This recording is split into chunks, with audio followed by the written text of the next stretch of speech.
Mga patinig na nabubuo mula sa letrang G at ng.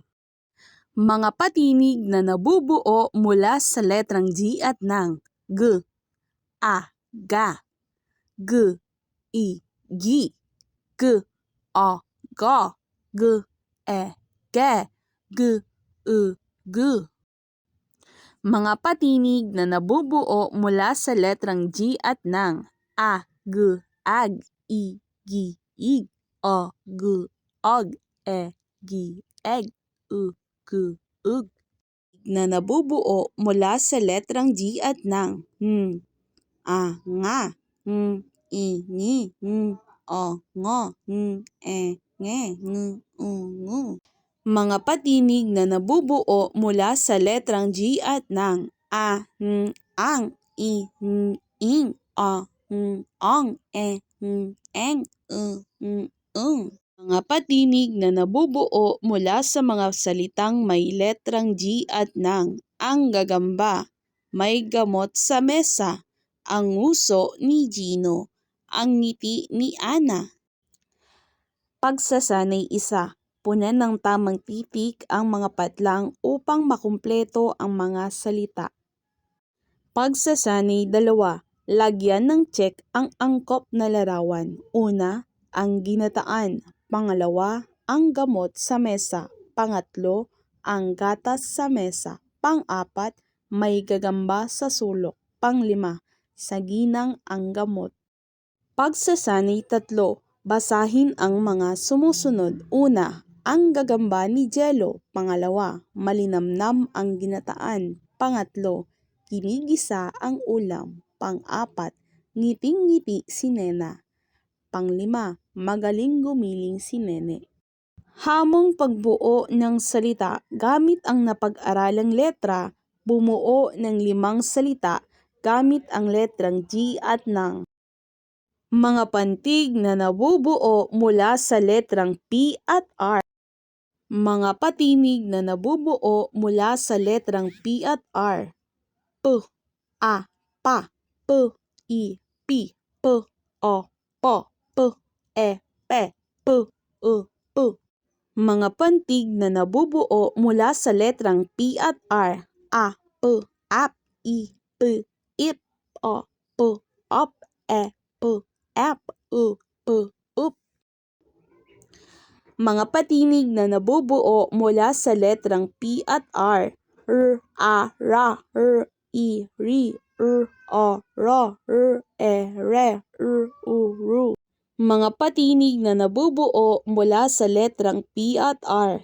A, R, R. I, R, ir. O, R, or. E, R, er. U, R, ur. Mga salita na nabubuo mula sa letrang P at R. Pa, bo, pabo. Pera, pera. Piso, piso. Poso, poso. Puso, puso. Mga salita na nabubuo mula sa letrang P at R. Rurok, rurok. Relo, relo. Retaso, retaso.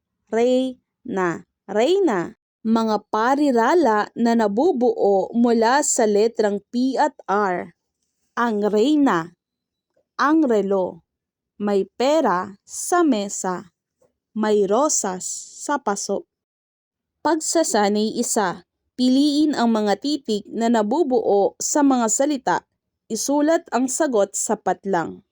Pagsasanay 2. Piliin ang mga salitang angkop sa bawat larawan. Isulat ang sagot sa mga kahon. Pagsasanay 3. Basahin ang mga sumusunod. Una, resibo sa pintura. Pangalawa, papasa si Polo. Pangatlo, may regalo si Rosa. Pang-apat, si Pepe ay may relo. Pang-5, mahilig sa paru-paro si Rara. Pagbabaybay 4. Isulat sa patlang ang salitang tinutukoy ng mga larawan sa bawat bilang. Hamong pagbuo ng salita gamit ang napag-aralang letra. Bumuo ng 5 salita gamit ang letrang P at R. Mga pantig na nabubuo mula sa letrang D at H. Mga pantig na nabubuo mula sa letrang D at H. D, A, da, di, I, di, d, o, do, d, e, de, d, d. Mga pantig na nabubuo mula sa letrang D at H. A, d, ad, I, di, id, o, d, od, e, d, ed, d, ed. Mga pantig na nabubuo mula sa letrang D at H. A, ha, I, hi, o, ho, e, he, hu. A, I, o, e, u. Mga salita na nabubuo mula sa letrang D at H. Da, pa, dapa, da, po, dapo, dito, dito, dugo, dugo. Mga salita na nabubuo mula sa letrang D at H. Ha, mon, hamon, hipon, hipon, hito, hito, hugot, hugot. Mga parirala na nabubuo mula sa letrang D at H. Dagdagan mo ng hito. Hilong-hilo si Hana. Si Dodi ay mag-aalaga ng daga. Naghanda ang pamilya ni Helga. Pagsasanay 1. Bilugan ang tamang larawan ayon sa salita sa kaliwa. Una, dila. Pangalawa, dikya. Pangatlo, halaman. Pang-apat, hikaw. Panglima, doktor. Pagsasanay 2. Piliin ang mga salitang angkop sa bawat larawan. Isulat ang sagot sa mga kahon. Pagsasanay 3. Basahin ang mga sumusunod. Una, kulay dilaw ang damit. Pangalawa, maganda ang halaman ni Helen. Pangatlo, dalaga na si Dina. Pang-apat, mahalaga ang salita ng hari. Panglima, mahilig sa holen si Hector. Pagbabaybay 4, isulat sa patlang ang salitang tinutukoy ng mga larawan sa bawat bilang. Hamong pagbuo ng salita. Gamit ang napag-aralang letra, bumuo ng 5 salita, letrang D at H. Mga patinig na nabubuo mula sa letrang W at C. Mga patinig na nabubuo mula sa letrang W at C. A, U, aw, I, U, iw, o, u, ow, e, u, iw, u. Mga patinig na nabubuo mula sa letrang W at C. U, a, wa, u, I, wi, u, o, wo, u, e, we, u, wu. Mga patinig na nabubuo mula sa letrang W at C. A, k, ak, I, k, ik, o, k, ok, e, k, ek, k, uk. K, a, ka, k, I, ki, k, a, ka, k, e, ke, k, k. Mga salita na nabubuo mula sa letrang W at C. Wala, wala. Walo, walo. Walis, walis. Wisik, wisik. Mga salita na nabubuo mula sa letrang W at C. Kamera, kamera. Cookie, cookie. Cabinet, cabinet. Cactus, cactus. Mga parirala na nabubuo mula sa letrang W at C. Ang kamera ni Cathy. Ang cookies ni Carlo. Nagwawali si Wally. 8 ang nakuhang wastong sagot ni Winona. Pagsasanay 1. Bilugan ang tamang pantig ayon sa larawan. Pagsasanay 2. Ayusin ang mga titik upang mabuo ang salitang angkop sa larawan. Pagsasanay 3. Basahin ang mga sumusunod. Una, wala siyang pera kahit pambili ng candy. Pangalawa, cellphone ni Wally ang ginamit ni Karen. Pangatlo, walang natapos na assignment si Walter. Pang-apat, mahilig sa carrot cake si Carla.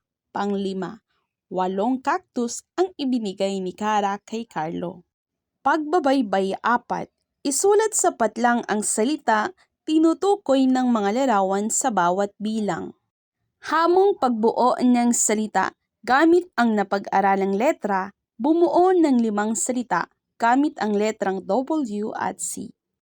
Mga pantig na nabubuo mula sa letrang F, J, V, X, Z at N. Mga pantig na nabubuo mula sa letrang F, J, V, X, Z at N. Fa, fe, fi, fo, fu. Cha, che, ji, cho, chu. Va, ve, vi, vo, vu. Sa, se, si, so, su. Za, ze, zi, zo, zu. Nya, nye, nyi, nyo, nyu. Mga hiram na salita binubuo mula sa letrang F, J, V, X, Z at N.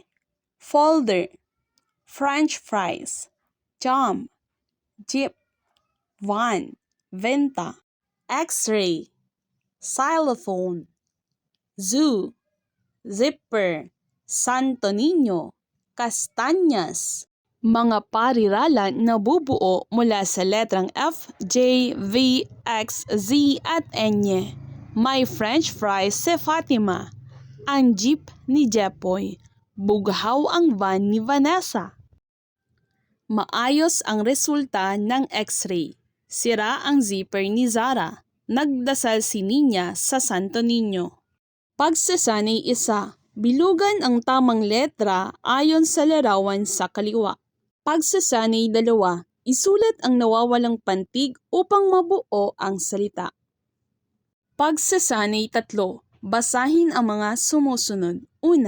Sa jeep sumakay si Jepoy. 2. May bughaw na van si Vanessa. 3. Nakuha na ni Sian ang x-ray. 4. Bumili si Fatima ng folder. 5. Si Nina ay mahilig sa kastanyas. Pagbabaybay 4. Isulat sapat lang ang salitang tinutukoy ng mga larawan sa bawat bilang. Hamong pagbuo ng salita gamit ang napag-aralang letra, bumuo ng 5 salita gamit ang F, J, V, X, Z at N. Pangwakas na salita, sa pagtatapos ng Module 2, ating kinikilala ang kahalagahan ng pagpapantig at pagbuo ng salita sa ating wika. Ang pagpapantig ay nagbibigay daan sa masinop na pagbigkas at pag-unawa sa mga salita. Ang pagbuo ng salita naman ay nagpapalawak sa ating kakayahan sa pagpapahayag. Ang mga kasanayang ito ay esensyal na mabisang komunikasyon. Kaya't ating patuloy na pagyamanin at isabuhay ang ating wika.